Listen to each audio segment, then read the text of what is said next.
नमस्कार दोस्तों, मेरा नाम है विशाल और आप सबका स्वागत है स्टॉक बॉक्स के stock market business and financial updates में।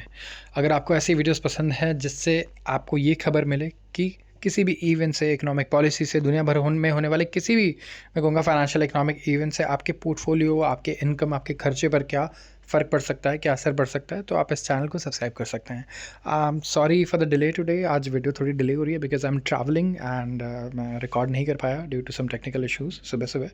सो I will discuss some very trendy topics, जैसे कि एक तो वॉर चल रहा है और साथ में स्टेट ऑफ हॉर्मूज़ हम डिस्कस कर रहे थे कि probably Iran strait of Hormuz block नहीं करेगा, लेकिन हो सकता है कर दे। तो इंडिया उसके लिए भी प्लानिंग कर रहा था पहले से ही, राइट। हमने आर्टिकल्स में डिस्कस किया कि इंडिया किस तरीके से पहले से प्लान कर रहा था कि इनके स्टेट ऑफ हॉर्मूज़ अगर ब्लॉक होता है तो क्या होगा। तो इसको लेकर के अब आगे हमें देखना होगा क्योंकि strait of Hormuz finally Iran ने ब्लॉक कर दिया है। तो crude shocks loom as US joins Iran and Israel war.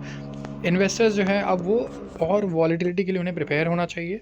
मतलब मार्केट में उतार चढ़ाव ज़्यादा देखने को मिलेंगे क्योंकि यूएस मिलिट्री अब डायरेक्टली इन्वॉल्व हो गई है। एनालिस्ट एक्सपेक्ट कर रहे हैं कि निफ्टी और सेंसेक्स 1 से 1.5% तक करेक्ट हो सकते हैं अगर क्रूड ऑयल बढ़ता है बड़ी तेज़ी से, और एशियन मार्केट भी नेगेटिवली रिएक्ट करेंगे। लेकिन हमारे डोमेस्टिक इंस्टीट्यूशनल इन्वेस्टर्स लगातार बाइंग कर रहे हैं। डीआईज मतलब जो म्यूचुअल फंड है और दूसरे इन्वेस्टर्स हैं। तो इसकी वजह से अगर आप देखोगे आज भी मार्केट में नीचे से काफ़ी अच्छी रिकवरी देखने को मिल रही है, राइट। तो कुछ 3 I think major nuclear facilities थी जहाँ पे बंकर बस्टर बॉम्ब्स ड्रॉप किए यूएस ने, एंड उन्होंने ट्वीट किया इसके बारे में कि किस तरीके से इन्होंने इसे ऑब्लिटरेट कर दिया है। तो ब्रेंट क्रूड करीब 22% बढ़ चुका है जून में और ये आ चुका है $76.6 पर बैरल। एंड एनालिस्ट वार्न कर रहे हैं कि प्राइस कुछ सो टू 130 पर बैरल अगर ईरान क्लोज कर देता है स्ट्रेट ऑफ हॉर्मूज़, जो क्रिटिकल चोक पॉइंट है। तो दुनिया का 20% global oil supply strait of Hormuz से आता है, लेकिन इंडिया का 40% स्टेट ऑफ हॉर्मूज़ से ही आता है। तो इससे इन्फ्लेशन बढ़ सकता है इंडिया में और ऐसे इश्यूज आ सकते हैं। लेकिन इंडिया, जैसा कि हमने डिस्कस किया था कुछ आर्टिकल पहले ही, आई थिंक 3 दिन पहले के आर्टिकल में होगा, कि पहले से ही प्रिपेयर कर रहा है इस चीज़ के लिए। एंड इंडिया का कहना है कि वी हैव इनफ सप्लाई, तो अभी कोई पैनिक करने वाली बात है नहीं और अभी प्राइस इतने ज़्यादा बढ़े हैं नहीं गोल्ड के कि हमें $140 तक देखने को मिले। तो कई लोग ये भी कह रहे हैं कि अब यूएस जो है यहाँ पे चाहता है कि ऐसा हो जाए कि ईरान को तो आप मार्केट से हटा दो, ठीक है, और इंटरनेशनल ऑयल प्राइसेस को ऊपर रखो। तो डोनाल्ड ट्रंप पहले तो कह रहे थे कि वो एनर्जी को सस्ता रखना चाहते हैं, लेकिन अब कहीं ना कहीं ऐसा लग रहा है, बहुत सारे एक्सपर्ट्स ये कह रहे हैं कि यूएस चाहता है यहाँ पे कि वो क्रूड ऑयल के दाम को ऊपर रखे, $100 के आसपास रखे, ताकि इंडिया यूएस से भी क्रूड ले। अभी जब क्रूड सस्ता चल रहा है तो एक प्रॉब्लम आ रही है। सबसे पहली प्रॉब्लम क्या, कि यूएस से लेना का कोई फ़ायदा नहीं है क्योंकि हमें ऑलरेडी सस्ता मिल जा रहा है बाकी जगहों से। अगर आप देखोगे हमें मिडल ईस्ट से ही सस्ते मिल जाता है क्रूड ऑयल, ईरान हमें डिस्काउंट देता है, रशिया से डिस्काउंट में मिल रहा है। लेकिन कहीं ना कहीं लोग ये कह रहे थे कि यूएस ये प्लान कर रहा है कि रशिया को से सारे सैंक्शंस हटाए जाएं, इनको प्रॉपर क्रूड ऑयल सप्लाई करने दिया जाए, ताकि क्या होगा, फिर ये सस्ते दाम पर नहीं बेचेंगे। फिर ये भी चाहेंगे कि क्रूड ऑयल महंगा हो जाए, तो रशिया हेल्प करेगा क्रूड ऑयल के दाम को ऊपर ले जाने में, और ईरान को मार्केट से हटा दिया जाए। तो ये भी एक ऐसा सिनारियो बहुत सारे एक्सपर्ट्स डिस्कस कर रहे थे कि अब पॉसिबल हो सकता है कि इंडिया फाइनली अब यूएस से ऑयल परचेज कर पाएगा because elevated crude oil price levels यहाँ पे। तो वी हैव टू सी, ये सारी चीज़ें मैं कहूँगा एक तरीके से अभी थीसिस हैं, हाइपोथेसिस हैं। वी हैव टू सी कि क्या विच वन कम्स ट्रू। बात करूँगा अगले आर्टिकल की, और ये है रुपए की। रुपया लगातार वीक होता हुआ नज़र आया हमें, और ये 87 पर आ चुका है पर आ सकता है, सॉरी, अगर इसी तरीके से कॉन्फ्लिक्ट चलता रहा ईरान और इजराइल का, तो 1.29% डिक्लाइन हुआ है अगेंस्ट डॉलर इस फाइनेंशियल ईयर में। एंड रुपी एक्सपेक्टेड है कि और ज़्यादा वीक होगा because of West Asian military conflicts, ठीक है। तो according to Business Standard poll, जो मेजॉरिटी ऑफ रिस्पॉन्डेंट्स है एक्सपेक्ट कर रहे हैं कि रुपी डिप्रिशिएट होगा to $87 by the end of July. However जो लोकल करेंसी है वो अभी रीगेन कर रही है ग्राउंड अगेंस्ट ग्रीन बैक। तो रुपया सेटल हुआ 86.59 पे, बट एक्सपेक्टेड है कि 87 तक चला जाएगा अगर इसी तरीके से प्राइस वॉलेटाइल रहे क्रूड ऑयल के स्पेसिफिकली, ठीक है। क्रूड ऑयल एक ऐसी चीज़ है जिसे हम इडियोसिंक्रेटिक रिस्क कहते हैं रुपये के लिए, एंड अगर इसके प्राइजेस स्पाइक होते हैं तो रुपया ऑलरेडी हमें डेप्रिशिएट होता हुआ नज़र आएगा। एक्सपेक्ट करें कि डॉलर वीक होगा मेजर करेंसीज़ के अगेंस्ट, स्पेसिफिकली यूरो और येन के अगेंस्ट डॉलर वीक होगा। एमर्जिंग मार्केट करेंसीज़ हैं वहाँ पे डॉलर ज़्यादा वीक नहीं होने वाला, मतलब इंडिया जैसी करेंसी कंट्रीज़ हो गए और जो दूसरी इमर्जिंग मार्केट इकॉनमीज़ है वहाँ पर अगर आप देखोगे तो डॉलर मजबूत रहने वाला है। यहाँ पे प्राइजेस क्रूड ऑयल के सबसे इंपॉर्टेंट रहने वाले हैं। तो अगर आप रुपी को ट्रैक करते हो तो आपको क्रूड ऑयल के दाम को ट्रैक करना होगा। जैसे जैसे ये बढ़ता रहेगा, क्रूड ऑयल 100 अप्रोच करता रहेगा, वैसे वैसे हमारे रुपी की वैल्यू डिक्लाइन होते रहेगी। तो इस टाइम पे ये दोनों इन्वर्सली प्रोपोर्शनल हैं, ठीक है। आप ये सोच के चलो, एंड जितना ज़्यादा क्रूड ऑयल के दाम बढ़ेंगे हमें उतने ज़्यादा डॉलर्स परचेज़ करने होंगे, उतने ज़्यादा रुपये की सप्लाई बढ़ेगी और डॉलर की सप्लाई घटेगी। तो ये सिंपल फंडा रहेगा यहाँ पे एक, जो इस टाइम पे रुपी की वैल्यू को ड्राइव करने वाला है। बात करूँगा अगले आर्टिकल की, exporters in dire straits as Hormuz में बिकम चोक पॉइंट। तो एक्सपोर्टर्स काफ़ी परेशान है इस टाइम पे इंडिया में। जो शिपर्स और लॉजिस्टिक फर्म्स इंडिया में वो काफ़ी परेशान है, क्योंकि स्टेट ऑफ हॉर्मूज में जो ये शिपिंग क्राइसिस है ये बहुत बड़ा हो सकता है।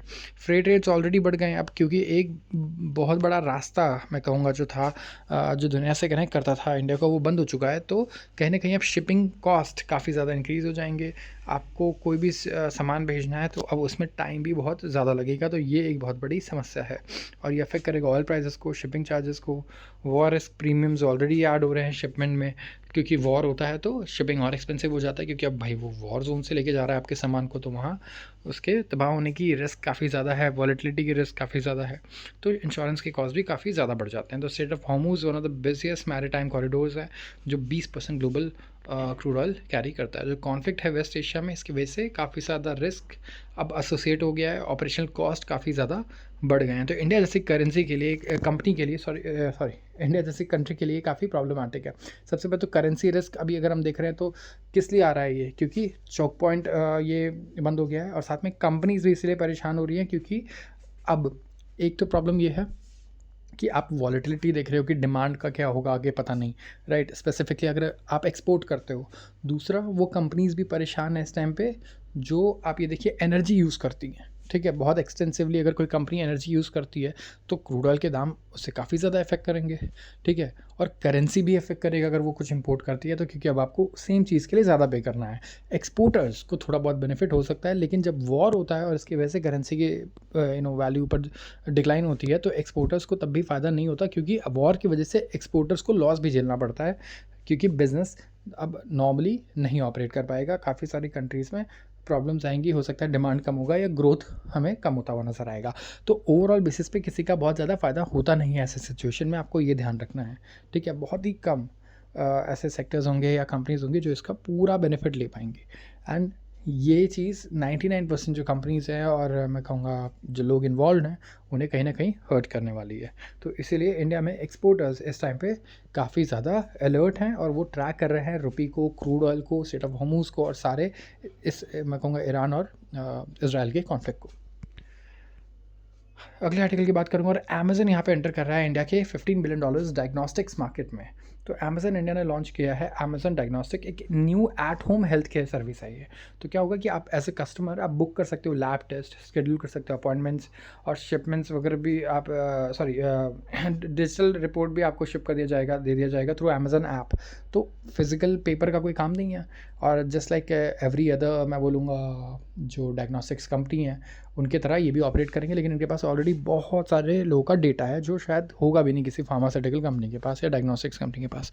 तो अब ये बैड न्यूज़ किसके लिए है, अगर आपके पास शेयर्स हैं फॉर एग्जांपल ऐसी कंपनीज़ के जो डायग्नोस्टिक्स में है, जैसे डॉक्टर लाल पाथ लैब्स है और भी बहुत सारे हैं, तो कहीं ना कहीं उनके मार्केट शेयर पे अब बहुत बड़ा खतरा आ जाएगा, क्योंकि अमेज़न यहाँ पे एंटर कर रहा है। और अमेज़न हमें एक डिस्ट्रप्टर कंपनी में हम उसे कैटेगराइज करेंगे, जिस भी सेगमेंट में घुसता है उसे पूरा डिस्टर्ब कर देता है, कॉस्ट को इतना नीचे ले आता है कि बाकी लोग फिर काम ही नहीं कर पाते हैं। तो हमें देखना होगा कि किस तरीके से इस चैलेंज को ये रिसीव कर पाते हैं जो दूसरे फार्मा प्लेयर्स हैं या डायग्नोस्टिक्स प्लेयर है इस टाइम पे। तो बहुत सारी कंपनीज़ हैं इंडिया में, बहुत बड़े रिटर्न्स भी दिया इन्होंने, जितने भी डायग्नोस्टिक कंपनीज़ हैं स्पेसिफिकली कोविड के बाद। बट अब क्योंकि अमेज़न यहाँ आ रहा है so we have to C.